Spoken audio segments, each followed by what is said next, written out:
In the 1930s, the various European armies started using more and more armored fighting vehicles, which combined mobility with firepower along with improving protection. At the same time, the first tank hunters appeared on the scene, and the Kingdom of Hungary, that was now openly rearming, felt the need to obtain such solutions as part of its overall modernization effort. Shortly before World War II, they succeeded, relying on the limited experience that a previously signed contract had provided. As I explained in the previous episode, the domestic production of the 38M Toldi light tank finally kicked off in February 1939, once the necessary modifications were finalized and initial quarrels between the manufacturing companies ended. As Mavak and Guns started working on the first samples, the army continued to look for a different model that could serve in the tank hunter role with a more powerful gun. They didn't have to look elsewhere, as the Swedish company Landsverk already possessed such a design, the L62, which, just like the Toldi, had been based on the L60 light tank. This vehicle combined the same chassis with a modified suspension and an open-topped turret. The latter was enlarged to make room for the well-known 40mm Bofors anti-aircraft gun, which provided a high rate of fire and limited anti-tank capabilities. The tank hunter was longer and wider than the L60, with one more road wheel on each side for better stability and reliability. The L62 had been developed in the mid-1930s, and at the time it was more than capable of dealing with most tanks, except for the heaviest models, but those heavy models were not yet widespread. Another important aspect was that Hungary already had the license to manufacture both the Toldi and the 40mm Bofors gun. Therefore, Hungarian officials believed that with some modifications, it would be perfect for the army.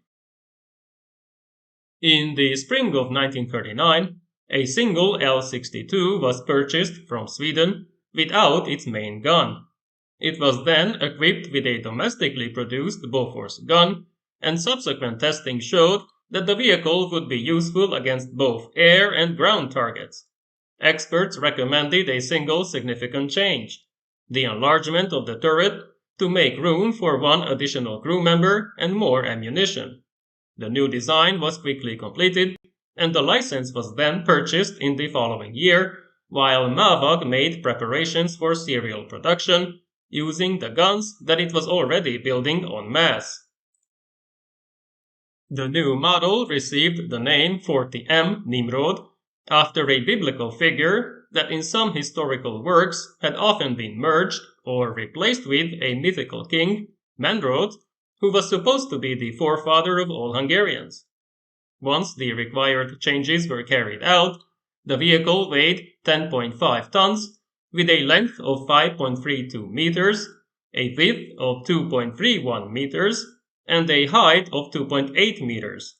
It came with light armor of 6 to 13 millimeters, although parts of the turret received thicker 28mm armor plates. The engine was the same Büssing-NAG L8V type that was in the Toldi, but the imported parts did not always arrive on time. Maximum speed was 50 km per hour, operational range reached 300 km, while the Bofors gun came with both high explosive fragmentation and armor-piercing rounds, with 640 rounds in total.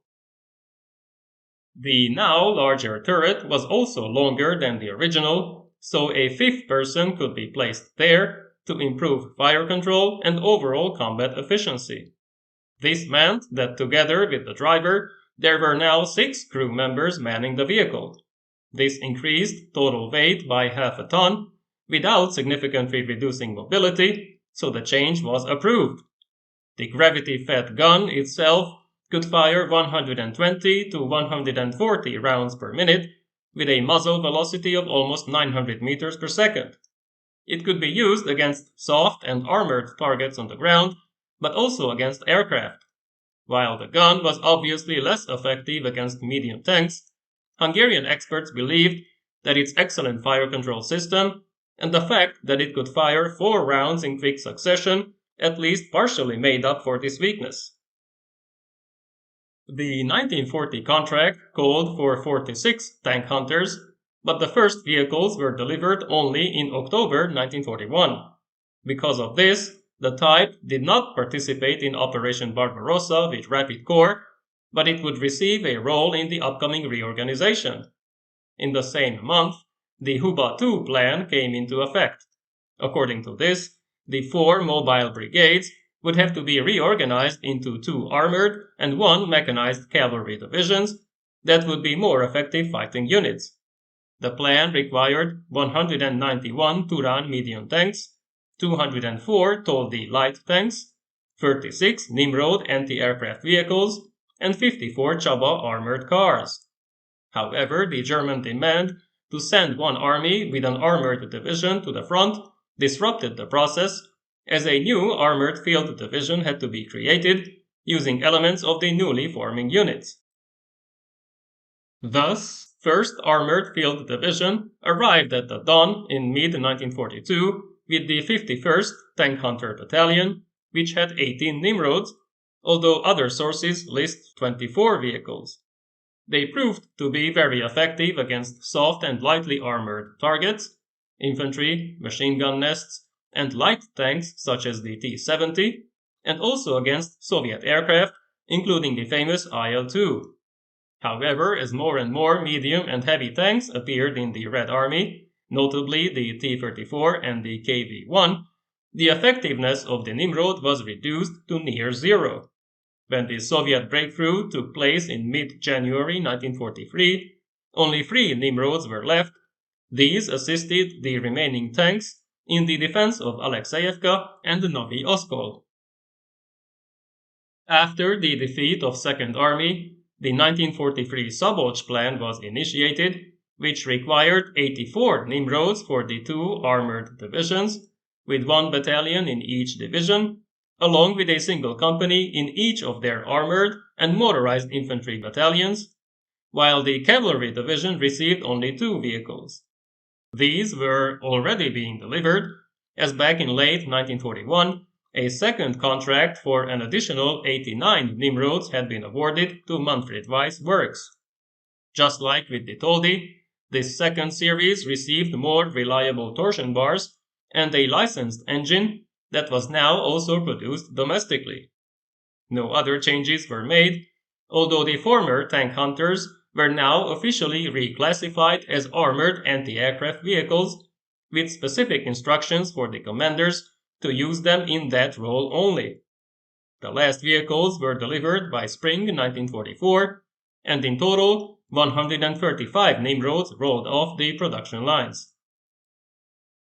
Attempts were made to improve firepower. The new 43M rounds were effective against the T-34 over short distances, but it was never produced in large numbers. A 150mm muzzle-loaded grenade was also adopted, which was a modified version of the German Stielgranate 41, but it came late in the war and was also effective only over short ranges, under 200 meters, and reloading was cumbersome. Just like the Toldi, the 40M Nimrod fought with both armored divisions and the cavalry division in Galicia, Hungary, and Poland. In April 1944, 2nd Armored Division had 17 combat-ready vehicles, but by December this was reduced to only 7. This time around, they were used properly, mainly against lightly armored targets on the ground, along with enemy fighters and bombers, saving the lives of countless soldiers. The last Nimrods fought at Bratislava in April 1945 before being abandoned. During the war, a special version was developed under the name 43M Lehel. This could carry 4 wounded soldiers, along with 3 medics, or 8 combat engineers with their equipment. Following successful trials, in September 1943, 37 such vehicles were ordered, but limited manufacturing capacity resulted in indefinite delays, so the Lehel was never actually delivered to the troops. Today, only 2 Nimrods remain, with one in the Kubinka Tank Museum in Russia and another in the Military History Museum in Budapest. The latter can sometimes be encountered during special events, which is why numerous images of it can be found all over the internet.